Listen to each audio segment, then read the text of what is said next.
നമുക്ക് വേദയുടെയും വിക്രത്തിൻ്റെയും ഇന്നത്തെ നല്ലൊരു കഥ കേട്ടാലോ? അങ്ങനെ എന്താണെങ്കിലും വേദയുടെയും വിക്രത്തിൻ്റെ വിശേഷങ്ങളൊക്കെ 1, 2, 3, 4 ഭാഗങ്ങൾ ഇന്ന് തന്നെ ഞാൻ ചാനലിനകത്ത് അപ്ലോഡ് ചെയ്തിട്ടുണ്ട് കേട്ടോ. പാർട്ട് 1, 2 എന്നൊക്കെ പറഞ്ഞുകൊണ്ടാണ് അതിൻ്റെ 5ാമത്തെ ഭാഗമാണ്. ഇന്ന് തന്നെ 5 ഭാഗം ഉണ്ട് കേട്ടോ. നേരത്തെ എന്ന് പറഞ്ഞിട്ടുണ്ടെങ്കിൽ അരമണിക്കൂറായിരുന്നു വിശേഷം ഉണ്ടായിരുന്നത്. പക്ഷെ ഇപ്പോഴങ്ങനെയല്ല, ഇന്ന് 3, 4 ഭാഗങ്ങളൊക്കെ വന്നിട്ടുണ്ട്. അപ്പോൾ അതിൻ്റെ ആദ്യ ഭാഗങ്ങളൊക്കെ അപ്ലോഡ് ചെയ്തിട്ടുണ്ട്. അപ്പോൾ അത് കാണാത്തവർ കയറി കാണാൻ ശ്രമിക്കണേ. അപ്പോൾ അതിൻ്റെ ബാക്കി കഥ കേട്ടോ ഞാൻ പറയാനായിട്ട് പോകുന്നത്. അങ്ങനെ ഒടുവിൽ എന്ത് ചെയ്തു?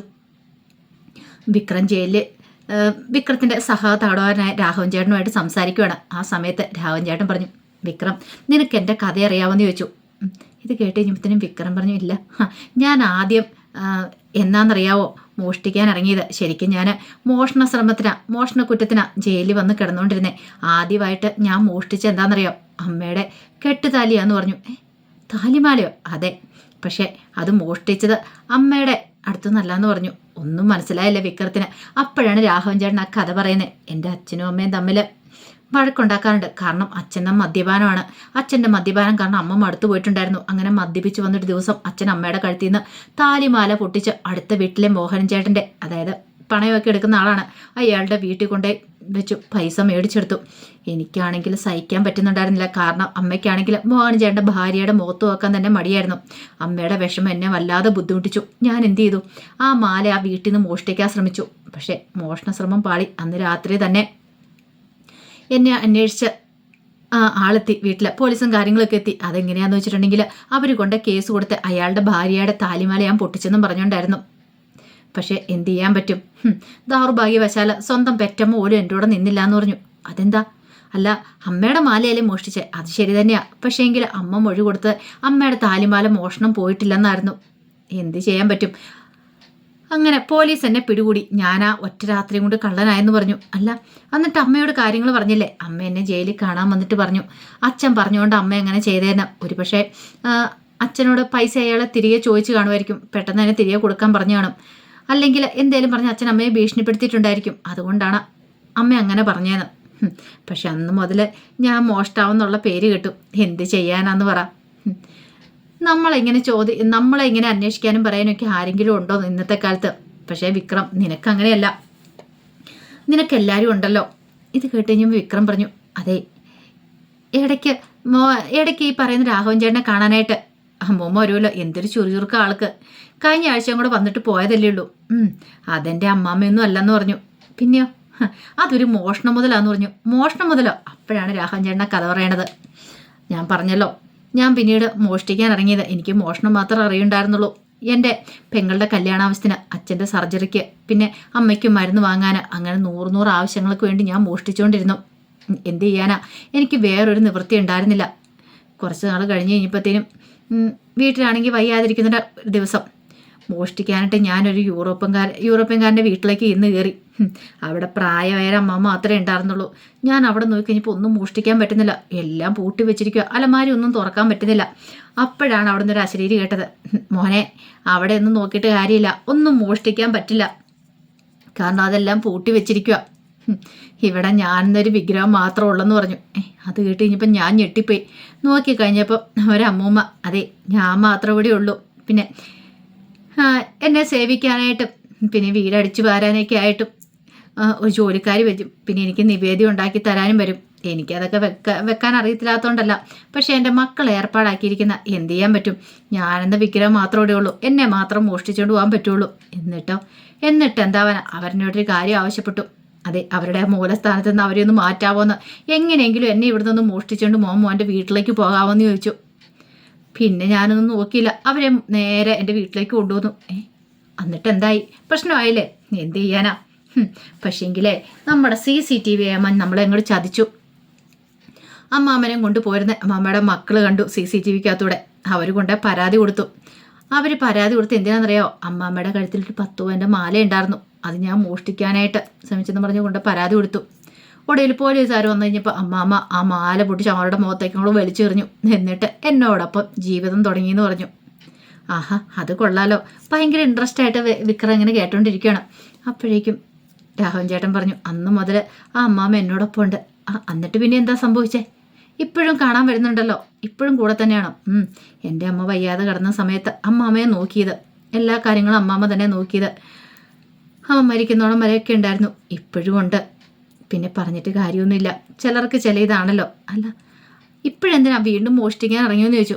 അമ്മാമ്മ എന്നോട് പറഞ്ഞു, നമുക്ക് എന്തിനാടാ അധികം പൈസ, മോഷ്ടിക്കേണ്ട കാര്യമൊന്നുമില്ല, മോഷണം നിർത്തിയാക്കാൻ പറഞ്ഞു. അതോടുകൂടി ഞാൻ മോഷണം നിർത്തി. മോഷണം നിർത്തിയിട്ടും പിന്നെ ഇപ്പോഴെന്തിനാ ജയിലിൽ വന്നേ? അതൊരു കഥയാ. അമ്മാമ്മയുടെ മക്കൾക്ക് ഭയങ്കര നാണക്കേടായിരുന്നു. അമ്മാമ്മ ഒരു കള്ളനോടൊപ്പം പോയി ജീവിക്കുമെന്ന് പറഞ്ഞു കഴിഞ്ഞപ്പോൾ അവരന്വേഷിക്കാൻ പോലും വന്നില്ല. പിന്നെ കുറേ കാലത്തിന് മുമ്പ് അവർ നാട്ടിൽ വന്നു. വന്നപ്പോൾ അമ്മാമ്മനെ കാണാൻ വന്നു. എന്തിനാണെന്നറിയാവോ? അവർക്ക് വേണ്ട അമ്മാമ്മയുടെ ഒരു ഒപ്പായിരുന്നു ആ സ്ഥലവും വീടും കൂടെ വിൽക്കാനായിട്ട്. പക്ഷെ അമ്മാമ്മ കൊടുത്തില്ല. അതിൻ്റെ പേരിൽ അമ്മാമ്മയെ അടിക്കാനായിട്ട് വന്നു കഴിഞ്ഞപ്പോൾ ഞാൻ എന്ത് ചെയ്തു? അതിലൊരുത്തനെ പിടിച്ചങ്ങ് തള്ളി മാറ്റി വിട്ടു. കഷ്ടകാലത്തിനാവും പോയി തലയിടിച്ചു വീണു. ആ ഇടിയോടുകൂടി അവൻ്റെ തലച്ചോറ് പൊട്ടി അവൻ അവിടെ മരിച്ചെന്ന് പറഞ്ഞു. അതിൻ്റെ പേരിൽ പിന്നെ മനഃപൂർവ്വം ഞാൻ ചെയ്തതല്ലോ, അതുകൊണ്ട് 7 വർഷം എനിക്ക് തടവ് കിട്ടിയിരിക്കുന്നത്. ഇപ്പം അമ്മാമ്മയാണെങ്കിലോ ആ വീടും പറമ്പും ഒരു ഓർഫനേജിലേക്ക് കൈമാറാൻ തീരുമാനിച്ചിരിക്കുമെന്ന് പറഞ്ഞു. അങ്ങനെയാണോ? അതെ, കാരണം അമ്മാമ്മയ്ക്ക് ഒരു ഡിമാൻഡ് മാത്രമേ ഉള്ളൂ. എൻ്റെ കേസ് നടത്തണം, എത്രയും പെട്ടെന്ന് തന്നെ പുറത്തെത്തിക്കണം എന്നൊരു ഡിമാൻഡോട് കൂടിയിട്ടാണ് അമ്മാമ്മ അത് വീട് വിൽക്കാനായിട്ടിരിക്കുന്നത്. എന്നെ പുറത്തിറക്കാൻ വേണ്ടിയിട്ട് അമ്മാമ്മയ്ക്കൊരു ലക്ഷ്യം മാത്രമേ ഉള്ളൂ, എന്നെ പുറത്തിറക്കണം, നല്ലൊരു ജീവിതം രണ്ടുപേർ കൂടെ. കാരണം എനിക്കും അത് മാത്രമേ ഉള്ളൂ, പുറത്തിറങ്ങി അമ്മാമ്മേനെ നോക്കി നല്ല രീതിയിൽ തന്നെ എനിക്ക് കുറച്ചു കാലമൊന്നും ജീവിക്കണം, അത് മാത്രം എൻ്റെ ഇപ്പോൾ ആഗ്രഹം, അതിനു വേണ്ടിയേ ഞാൻ കാത്തിരിക്കണം എന്നൊക്കെ പറഞ്ഞു. ഇത് കേട്ടതും വിക്രം പറഞ്ഞു, കൊള്ളാലോ എന്ന് പറഞ്ഞു. അപ്പോഴേക്കും രാവൻചേട്ടൻ പറഞ്ഞു, വിക്രം, വേദ നിന്റെ ഭാര്യയല്ലേ, അവൾ നിന്നിൽ നിന്ന് ഇങ്ങനെ അകന്നിരിക്കുന്നുണ്ടെങ്കിൽ അതിന് തക്കതായ കാരണം കാണും. നീ പറയുന്ന പോലെ ശ്രീകാന്തിനെയോ അല്ലെങ്കിൽ വേറെന്തിനെയോ ഭയന്നിട്ടൊന്നും അല്ല, അതിനേക്കാൾ ഉപരി വേറെന്തോ ഒരു റീസൺ ഉണ്ട്. അവൾ വന്നു കഴിയുമ്പോൾ നിനക്ക് ആ വലിയ റീസൺ അറിയാൻ കഴിയും. അല്ലാതെ ഒരു കാരണവശാലും അവളിങ്ങനെ നിൻ്റെ അടുത്തൊന്നും മാറി നിൽക്കില്ല, ഒളിമറയത്ത് പോയി ഇരിക്കില്ല, അതിനെന്തെങ്കിലും ഒരു കാരണമില്ലാതിരിക്കില്ല എന്നൊക്കെ രാഘവൻ ചേട്ടൻ അങ്ങനെ ഉറപ്പായിട്ട് വിക്രത്തോട് പറഞ്ഞു. വിക്രത്തിന് അത് കേട്ടപ്പോൾ തോന്നി ചിലപ്പോൾ ശരിയായിരിക്കും, പറയുന്ന കാര്യങ്ങളൊക്കെ ശരിയാണെന്ന് വിക്രത്തിനും തോന്നി. ഇതേ സമയത്ത് രാധിക വന്ന് പരിശോധിക്കുവാണ് ഡോക്ടർ. അങ്ങനെ പരിശോധിച്ചുകൊണ്ടിരിക്കുന്ന സമയത്ത് സേതുലക്ഷ്മിയമ്മ പറഞ്ഞു, ഇടയ്ക്കിടയ്ക്ക് ബോധം വരും, അപ്പം കുഴപ്പമൊന്നുമില്ല, പക്ഷെ ചില സമയത്ത് ഒരു മയക്കം അങ്ങോട്ട് വരും ഡോക്ടറെ എന്നൊക്കെ പറഞ്ഞു. ആ സമയത്ത് ഇങ്ങനെ ഡോക്ടറെ തന്നെ നോക്കുവാണ് രാധിക. പിന്നെ ഡോക്ടർ എനിക്ക് പേടിക്കാനൊന്നുമില്ല എന്ന് പറഞ്ഞിങ്ങനെ അടുത്തേക്ക് വരുമ്പോഴത്തേനും, വേണ്ട ഡോക്ടറെ എനിക്ക് പേടിയാന്ന് പറഞ്ഞു. എന്തിനാ പേടിക്കുന്നത്, ഞങ്ങളൊക്കെ ഇല്ലെന്ന് ചോദിച്ചു. എനിക്ക് പേടിയാ, കണ്ണടച്ചു കഴിഞ്ഞിട്ടുണ്ടെങ്കിൽ കത്തിയും വടിവാളും ഒക്കെ ആയിട്ട് ആരൊക്കെ വരുന്ന പോലെ എനിക്ക് തോന്നും. എൻ്റെ കുഞ്ഞിന് എന്തെങ്കിലും സംഭവിക്കുമോ? എന്ത് സംഭവിക്കാനായിട്ട്? ഒന്നും സംഭവിക്കാനൊന്നും പോകുന്നൊന്നുമില്ല രാധിക, ഈ ഭയം കളഞ്ഞാൽ മാത്രം മതി, രാധികയ്ക്ക് ഒന്നും സംഭവിക്കില്ല, കുഞ്ഞിനൊന്നും സംഭവിക്കില്ല എന്ന് പറഞ്ഞു. അപ്പോഴേക്കും വേദ പറഞ്ഞു, ഇന്നലെ എന്നോട് പേരൊക്കെ ചോദിച്ചാ, പക്ഷെ ഞാൻ സംസാരിക്കാൻ ശ്രമിക്കണ സമയത്ത് ആളൊഴിഞ്ഞു മാറി എന്ന് പറഞ്ഞു.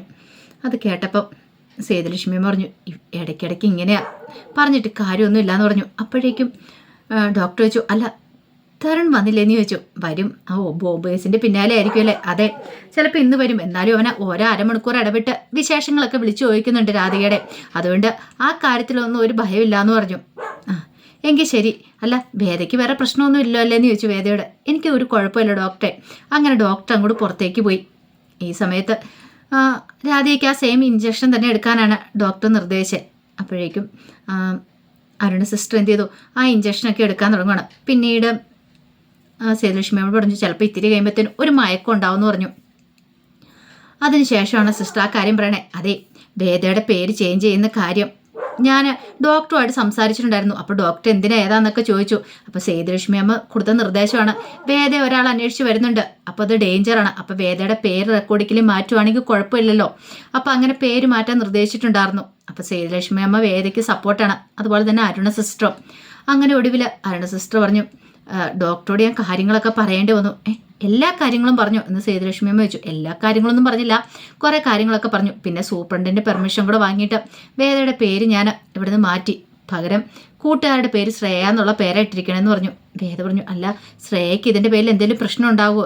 അങ്ങനെയൊന്നും ഒരു പ്രശ്നം ഉണ്ടാകാൻ പോകുന്നില്ല, ധൈര്യമായിട്ട് ഇരുന്നോളാൻ പറഞ്ഞു.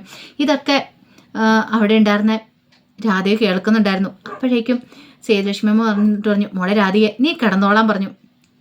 അങ്ങനെ രാധികയെ പിടിച്ച് കിടത്തുവാണ്. ഇതേ സമയത്ത് വിക്രത്തിൻ്റെ അടുത്തേക്ക് ജയിൽ സൂപ്രണ്ട് വന്നു. വിക്രത്തിനെ വിളിക്കുകയാണ്, ഇങ്ങോട്ട് വാടോ എന്ന് പറഞ്ഞു. അത് പിന്നെ സാറേ ഇവിടെ വന്ന് ഇരിക്കാൻ പറഞ്ഞു. വേണ്ട സാറേ, ഞാനിവിടെ നിന്നോളാം, താനിവിടെ ഇരിക്കടോ, തനിക്ക് എന്താ പേടിയാണോ? അതെ, ഇങ്ങോട്ടേക്ക് വന്നാൽ പിന്നെ പേടിക്കേണ്ട കാര്യമൊന്നുമില്ല. പോലീസുകാരൻ ഞങ്ങൾ നമ്മളുടെ വ്യത്യാസം എന്താണെന്നറിയോ? പോലീസുകാർ ഇതായിട്ടുള്ള കള്ളന്മാരെയൊക്കെ പിടികൂടി അവരെ ജയിലിലേക്ക് പറഞ്ഞു വിടും, പക്ഷേ ജയിലിൽ അവർ എത്തിക്കഴിഞ്ഞിട്ടുണ്ടെങ്കിൽ അവരിലുള്ള നല്ല മനുഷ്യന്മാരെ കണ്ടെത്താനാ ഞങ്ങൾ ശ്രമിക്കണേന്ന് പറഞ്ഞു. അങ്ങനെ അവരിലുള്ള നല്ല മനുഷ്യന്മാരെ കണ്ടെത്താനായിട്ട് ഞങ്ങൾക്ക് പെട്ടെന്ന് സാധിക്കുകയും ചെയ്യും. ഇവിടേക്ക് വരുന്ന പല കള്ളന്മാരുടെ സ്വഭാവം പലതായിരിക്കും. കുറേ ആൾക്കാരെ കണ്ടുള്ളതുകൊണ്ട് ഞങ്ങൾക്ക് ഓരോരുത്തരെ കാണുമ്പോഴത്തേനും പെട്ടെന്ന് ഓരോരുത്തരുടെ സ്വഭാവം മനസ്സിലാക്കാനായിട്ട് സാധിക്കും. വിക്രത്തിനെ കണ്ടു കഴിഞ്ഞപ്പോൾ തന്നെ എനിക്കൊരു കാര്യം മനസ്സിലായി. വിക്രം നിരപരാധിയാണ്. അതിൻ്റെ അടിസ്ഥാനത്തിലൊരു കാര്യം ഞാൻ പറയാം. എന്താണെങ്കിലും ഞാൻ ഈ പോലീസ് യൂണിഫോം ഊരുന്നതിന് മുമ്പ് തന്നെ വിക്രം നിരപരാധിയാന്നുള്ള കാര്യം പുറത്തു വരും വിക്രം, അതെനിക്ക് ഉറപ്പുണ്ട്. അത് കേട്ടപ്പോൾ വിക്രം പറഞ്ഞു, അതൊക്കെ നടക്കുമോ സാറേ? നടക്കൂടോ? ആത്മവിശ്വാസം നമ്മൾ ഒരിക്കലും കളയരുത്. വിക്രത്തിന് അത് സാധിക്കുമെന്ന് തന്നെയാണ് എൻ്റെ പ്രതീക്ഷ. വിക്രത്തിൻ്റെ മനസ്സിലെ ആഗ്രഹങ്ങളും സ്വപ്നങ്ങളും ഒക്കെ സഫലമാവുകയും ചെയ്യും. ഞാനല്ലേ പറയുന്നേ, വിക്രം ധൈര്യമായിട്ടിരിക്കുക. എന്തേ ഒരു കാരണവശാലും മനസ്സ് പതറിപ്പോവരുത് എന്നൊക്കെ പറഞ്ഞിട്ട് വിക്രത്തെ സമാധാനിപ്പിച്ചിട്ടാണ് പോകുന്നത്. ഈ സമയത്ത് വേദ കിടക്കുമായിരുന്നു. അപ്പോഴേക്കും സേതുലക്ഷ്മി അമ്മ രാധികയോട് പറഞ്ഞു, മോളെ ഞാൻ കുറച്ച് ചായ മേടിച്ചുകൊണ്ട് വരാം എന്ന് പറഞ്ഞു. ശരി അമ്മ, പോയിട്ട് വരാൻ പറഞ്ഞു. അപ്പോഴാണ് തരുണിൻ്റെ വരവ്. തരുണിനെ കണ്ടു കഴിഞ്ഞപ്പോൾ സേതുലക്ഷ്മി പറഞ്ഞു, ഓ ഇപ്പോഴെനിക്ക് സമാധാനമായി, ഇനി ഇപ്പം പേടിക്കണ്ടല്ലോ, കാരണം നീ വന്നല്ലോ. നിന്നെ കാണാതെ ഇവിടെ ആകെപ്പാടെ വിഷമിച്ചിരിക്കുവായിരുന്നു പറഞ്ഞു. എങ്കിൽ ആ സമാധാനത്തോടെ പോയി വെള്ളം വാങ്ങിച്ചുകൊണ്ട് വരാമെന്നും പറഞ്ഞുകൊണ്ട് സേതുലക്ഷ്മി അമ്മ പുറത്തേക്ക് അങ്ങോട്ട് പോയി. ആ സമയത്ത് തരുണ് ഒന്ന് നോക്കുവാണ് തൻ്റെ ഭാര്യയെ. പെട്ടെന്ന് തന്നെ എന്ത് ചെയ്തു, സങ്കടത്തോടു കൂടി തരുണിനെ കെട്ടിപ്പിടിക്കുവാണ് രാധിക. പിന്നീട് രാധിക പറഞ്ഞു, അതെ തരുണേട്ട, എനിക്ക് നല്ല പേടിയാ, നീ എന്തിനാ പേടിക്കണേ? അതല്ല തരുണേട്ട, തരുണേട്ടന് അറിയാലോ എനിക്ക് കണ്ണടച്ചൊന്നും ഉറങ്ങാൻ പറ്റുന്നില്ല. ചില സമയത്ത് എനിക്ക് ബോധം വരും, ചില സമയത്ത് ബോധമില്ലായിരിക്കും. എന്തൊക്കെ സംഭവിച്ചുകൊണ്ടിരിക്കണമെന്ന് എനിക്കറിയില്ല. കണ്ണടച്ച് കഴിഞ്ഞിട്ടുണ്ടെങ്കിൽ കൊല്ലാനും വെട്ടാനുമായിട്ട് ആൾക്കാർ വരുന്ന ചോരക്കറ പുരണ്ട കൈകൾ, അതൊക്കെ എൻ്റെ മനസ്സിൽ കൂടെ ഇങ്ങനെ മിന്നി മാഞ്ഞുകൊണ്ടിരിക്കുക. എന്തിനാ നീ പേടിക്കണമെന്നൊക്കെ ചോദിച്ചു. ഈ സമയത്ത് വേദ ഇതെല്ലാം കേട്ട് അപ്പുറത്ത് തന്നെയുണ്ട്. വേദയ്ക്കും ഭയങ്കര സങ്കടമുണ്ട് രാധികയുടെ കാര്യം ഓർത്തിട്ട്. അപ്പോഴേക്കും രാധിക പറഞ്ഞു, തരുണേട്ട എനിക്ക് എന്തെങ്കിലും സംഭവിച്ചു പോകുന്ന പോലും അറിയത്തില്ല പ്രസവത്തോടുകൂടി. അത്രയ്ക്ക് എനിക്ക് ഭയമുണ്ട്. തരുണേട്ടൻ അറിയാലോ, അതായത് മനുഷ്യമാംസം കത്തുന്ന ആ വെന്തേൻ്റെ ആ മണവാ എൻ്റെ മൂക്കിനകത്ത് എപ്പോഴും. കുറച്ച് മതഭ്രാന്തന്മാരെ ഇല്ലാതാക്കിയതാണ് എൻ്റെ അച്ഛൻ്റെ അമ്മയുടെ എല്ലാവരുടെയും ജീവിതം. ശരിക്കും പറഞ്ഞാൽ അന്ന് ഞാൻ അനുഭവിച്ച വേദന എന്താണെന്ന് എനിക്ക് മാത്രമേ അറിയത്തുള്ളൂ. അന്നത്തെ ആ ബോംബാക്രമണത്തിൽ എൻ്റെ അച്ഛനെ അമ്മയെ അനുജനെ എല്ലാവരെയും എനിക്ക് നഷ്ടപ്പെട്ടു. പിന്നീട് ഞാൻ ജീവിതത്തിലേക്ക് തിരികെ വരാൻ കുറേ സമയമെടുത്തു. ഞാൻ ഓർഫനേജിൽ എത്രമാത്രം വിഷമിച്ചാൽ കഴിഞ്ഞുകൊണ്ടിരുന്നേ, എത്ര കൗൺസിലിങ്ങുകളും കാര്യങ്ങളും ഒക്കെ. പിന്നീട് തരുണേൻ്റെ ജീവിതത്തിലേക്ക് വന്നതിന് ശേഷമാണ് എനിക്ക് മാറ്റം ഉണ്ടായത്. പഴയ കാര്യങ്ങളൊക്കെ ഞാൻ മറന്നേ. പക്ഷെ ഇപ്പോൾ എനിക്ക് ഭയങ്കര പേടിയാണ് തരുണേട്ട. ഒരു പക്ഷേ പ്രസവത്തോടു കൂടി എനിക്ക് എന്തെങ്കിലും സംഭവിക്കുമെന്ന്. എന്തെങ്കിലും സംഭവിച്ചിട്ടുണ്ടെങ്കിൽ നമ്മുടെ കുഞ്ഞിനെ എങ്ങോട്ടേലും മാറ്റിക്കൊണ്ട് പോയിക്കോണം. ഇതുപോലെ ഈ വെട്ടും കുത്തും ഇതൊന്നും ഇല്ലാതെ എവിടെയെങ്കിലും കൊണ്ട് നന്നായിട്ട് വളർത്തണം കേട്ടോ തരുണേട്ടാ.